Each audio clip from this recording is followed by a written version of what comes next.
Sobat Kairos yang dikasihi Tuhan Yesus Kristus, renungan firman Tuhan bagi kita saat ini tertulis dalam Ibrani 12 ayat 15. Jagalah supaya jangan ada seorang pun menjauhkan diri dari kasih karunia Allah, agar jangan tumbuh akar yang pahit yang menimbulkan kerusuhan dan yang mencemarkan banyak orang. Sobat Kairos, bisa saja tanpa kita sadari atau kita sengaja, orang lain bisa terluka karena sikap kita, atau kita terluka karena sikap orang lain. Disadari atau tidak disadari, sikap dan kelakuan kita bisa menjadi batu sandungan bagi orang lain. Begitu juga sebaliknya. Terkadang kita mungkin bermaksud untuk membangun hidup orang lain agar semakin baik. Ternyata bisa saja dampaknya meruntuhkan dan menghancurkan kehidupan orang lain itu. Ini bukan tentang kita tidak boleh menegur orang lain atau memperbaiki kehidupan sesama kita. Ini bukan tentang kita berhenti peduli atau tidak mau peduli akan kehidupan sesama. Bukan begitu maksudnya. Namun renungan ini mengingatkan kita bahwa dalam kehidupan sehari-hari kita, bisa saja kita menghadapi berbagai situasi yang dapat menanamkan kepahitan dalam hati kita. Entah itu karena perlakuan yang tidak adil, pengkhianatan, atau kekecewaan terhadap orang lain. Jika tidak segera dibereskan, kepahitan ini dapat bertumbuh menjadi akar yang menghancurkan diri sendiri dan orang lain. Bayangkan sebuah kebun yang dipenuhi dengan tanaman indah. Namun tanpa disadari, ada satu tanaman liar yang tumbuh di sudut.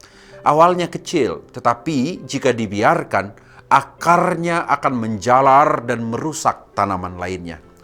Begitu pula dengan kepahitan dalam hati. Jika tidak dicabut sejak awal, kepahitan akan merusak hubungan dengan sesama, bahkan dengan Tuhan. Sobat Kairos yang dikasihi Tuhan Yesus Kristus, kasih karunia Allah adalah anugerah yang diberikan kepada kita dalam Kristus Yesus, bukan karena usaha kita, tetapi karena kasih-Nya semata. Ketika seseorang menjauh dari kasih karunia Allah, ia mulai mengandalkan kekuatannya sendiri dan merasa sulit untuk mengampuni. Oleh karena itu, kita harus terus hidup dalam kasih karunia-Nya dengan hati yang penuh syukur dan rendah hati. Renungan firman Tuhan ini memperingatkan bahwa kepahitan bukan hanya berdampak pada diri sendiri, tetapi juga bisa menimbulkan kerusuhan di tengah persekutuan dan kebersamaan kita. Orang yang hatinya dipenuhi kepahitan akan cenderung menyebarkan ketidakpuasan, menimbulkan konflik, dan merusak hubungan. Seperti akar yang menjalar tanpa terlihat, kepahitan dapat menghancurkan kedamaian dalam keluarga, gereja, dan masyarakat.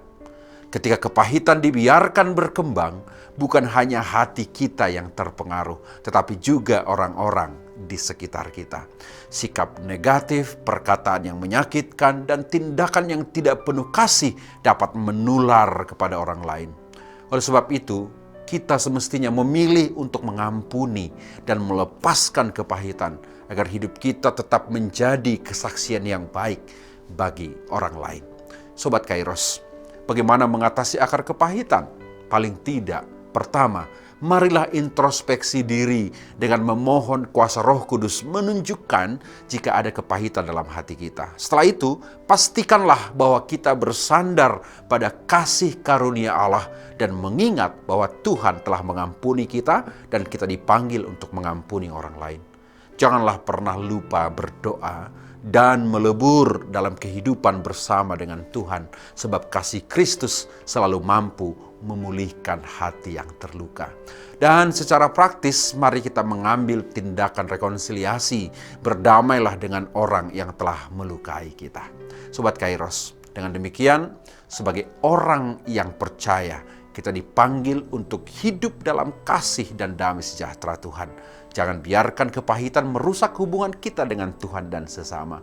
Mari kita menjaga hati agar tetap bersih dari akar kepahitan, agar kita dapat hidup dalam kasih karunia Allah dan menjadi berkat bagi banyak orang. Selamat beraktivitas Sobat Kairos. Tuhan Yesus memberkati kita semuanya. Amin.